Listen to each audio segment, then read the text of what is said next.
Hi, and welcome to another episode of the Whiteboard Sessions with Amy K.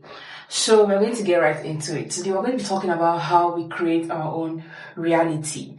Now you might have heard about this before, where people that are into spirituality, mindfulness, consciousness, basically the study of the metaphysical world, would say things like we create our own reality. That is what is in our minds, is what we live. We are creating the world we live in, and our state of existence is basically curated by us in our minds. Okay, so let's get into it. We are going to start with the earth, right? We live on the earth, the geoid spherical thing that all of us are existing on. Before they said it was flat, but now it is geoid or spherical. Don't mind me, I'm being all intellectual and stuff. So we live in the earth, right? Now we need to know that everything that exists on the earth is made up of two forms, and nothing exists outside these two forms, and they are matter and energy. I'm going to allow you guys to see this. Matter and energy. So every single thing that exists on the earth exists either as matter or as energy. So we're going to focus on matter now. Matter is basically energy that has shape, form, volume, density. In other words, it is the manifestation of energy in the physical realm. When the unseen manifests in the physical world, it manifests in the form of matter. So every single thing that exists in our physical realm, anything that has shape, it has form, it has density, it has volume, every single thing with those characteristics first of all came from energy. The seen came from the unseen. So we're going to take like an example. Let's say this marker now. Obviously the marker has shape, it has volume, it has density, it has form. I can feel it, I can touch it, I can see it. This marker is a manifestation of energy in our physical realm. But now remember, I said matter came from energy. And so if I'm saying now that this pen is matter, what energy did this pen come from? The answer is very simple. The energy of our thought. Now, stay with me. Whoever made this marker, whoever created this marker, first of all, thought about creating this marker. Maybe, I don't know the time frame of when marker was invented, but maybe the pen came first, like the biro came first, and somebody was like, I really would like something that I can write on a board and people afar can see it. The pen could only write on paper. And so somebody had a thought, somebody had an idea. That thought, that idea is a form of energy. And that is why it could be translated to matter in the form of a marker. You get what I'm saying? Are you with me? I hope you're with me. So I'm going to say it again. Every single thing that exists on this earth exists first and foremost as energy. Nothing that has shape, nothing that has form, nothing that we can see just came. It happens in the unseen first before it manifests in our physical realm. And literally everything that exists in its physical form came from a thought, an idea.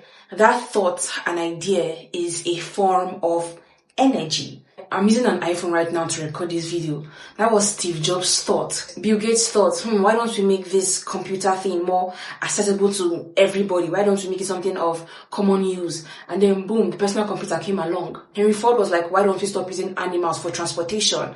And then the idea for a car came along. The Wright brothers, they saw the birds fly and they were like, wouldn't it be nice for human beings to be able to fly also? And now we are enjoying the luxury of air travel. So every single thing that exists in our physical realm, every single thing that has a physical manifestation started as energy in form of a thought or an idea. Now, energy doesn't just exist in one form. Energy has vibrations. It has frequency. If you're a science student and you did physics in high school, you would remember that they taught us something called electromagnetic waves. And these electromagnetic waves had different vibrations, different frequency. There was visible light, there was infrared light, ultraviolet light, radio waves, microwaves, etc., etc. Now, all this existed on the vibration of electromagnetic waves. Now, on that waves, there are different frequencies.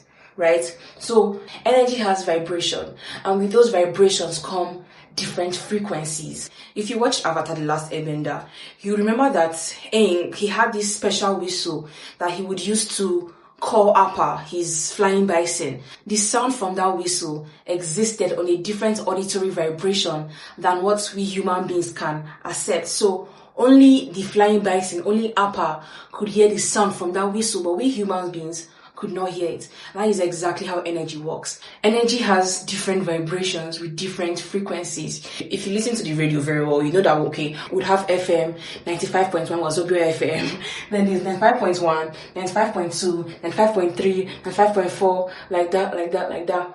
All these are different frequencies of this FM 95 vibration. And so every single form of energy that exists is existing at a particular frequency on a particular vibration. Even the matter that we can see and touch exists on a particular vibration. Because remember, first law of energy can neither be created or destroyed, but only transformed from one form to another. So this is still energy, just that it exists in a different form. And so this exists at a particular frequency, a frequency and vibration that we human beings exist in. That's why we can see it, we can touch it, we can use it. And so we need to understand that every single thing that exists has a frequency. Fear has frequency.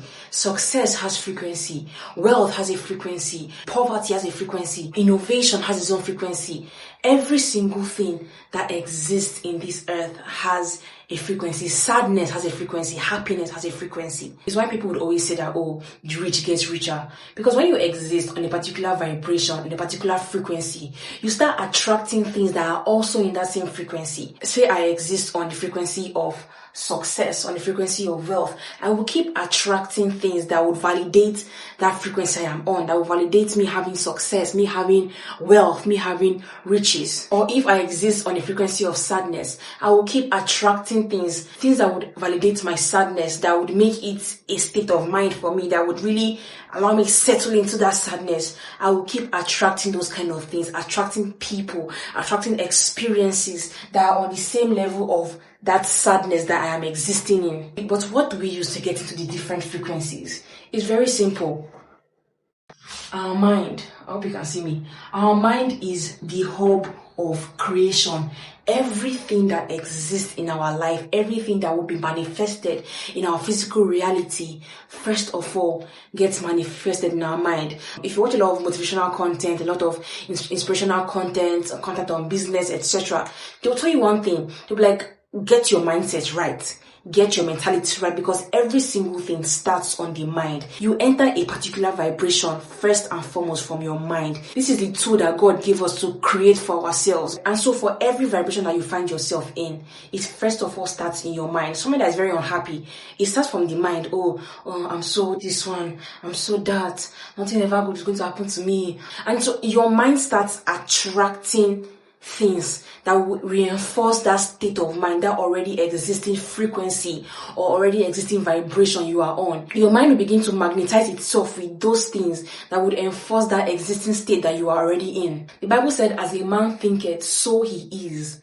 As you think, so you are. If you think you are a successful person, you are a successful person, because it starts first from the mind. It will take time to manifest in the physical realm, definitely, but it will start first and foremost from your mind. You cannot have the belief, right, that you are never going to make it and then see an opportunity that would help you make it and take the opportunity, because you just be like, it's not even worth the risk, I won't even make it, so why bother? But someone that has the mentality that, this life, I must succeed, if they sight an opportunity that they feel is going to make them successful, is going to make them rich, they are taking it with open arms, because in their mind there is an existing reality, and anything that would make that reality manifest in the physical, they are taking it any chance they get. I read Morgan Housel's Psychology of Money, and in the book he quoted Warren Buffett, and Warren Buffett was like, he always knew that he was going to be rich. He just always knew. And so even before it happened in the physical, it already happened in his mind. He already knew that, I am going to be rich. And so when you hear people say, get your mindset right and get your mentality right, they don't just say it just because. there is a very valid reason to having the best mindset that you can possibly have. Because through our minds, we are creating our reality. Through our minds, we are placing ourselves on vibrations and frequencies that will manifest in our reality. And so we need to be very intentional